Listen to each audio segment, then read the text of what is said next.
नमस्कार, स्वागत छ सम्पूर्णमा। नेपालमा बीएलएलबी अध्ययन गर्न चाहनुहुने इच्छुक विद्यार्थीहरूको लागि त्रिभुवन विश्वविद्यालय कानुन संकाय डिनको कार्यालय बल्खु काठमाडौँले 2082 साल जेठ 27 गते बीएलएलबी तह प्रथम सेमेस्टर 2082 मा भर्ना हुनको लागि लिइने प्रवेश परीक्षा फारम अनलाइन भर्ने सम्बन्धी सूचना जारी गरेको छ। उक्त सूचनामा के भनिएको छ म हजुरहरूलाई सुनाउँछु है त।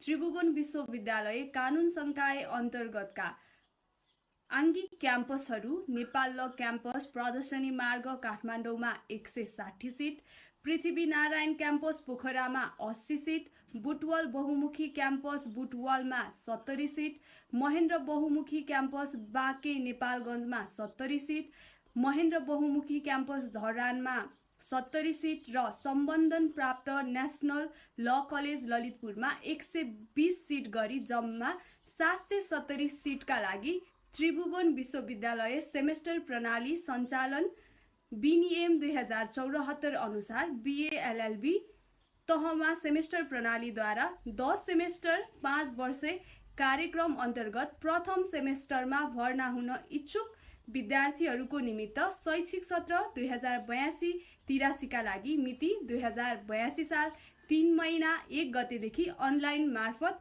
प्रवेश परीक्षाको फारम भर्न सकिने बेहोरा सम्बन्धित सबैमा सूचित गरिन्छ। यस सम्बन्धी अन्य विस्तृत विवरण यस संकायको सूचना पाटी वा वेबसाइट www.fol.edu.np बाट प्राप्त गर्न सकिनेछ।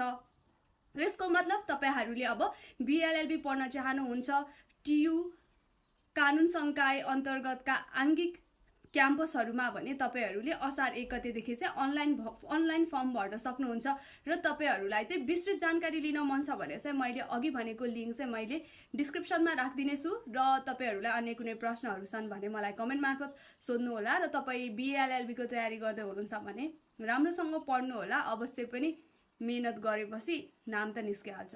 धन्यवाद।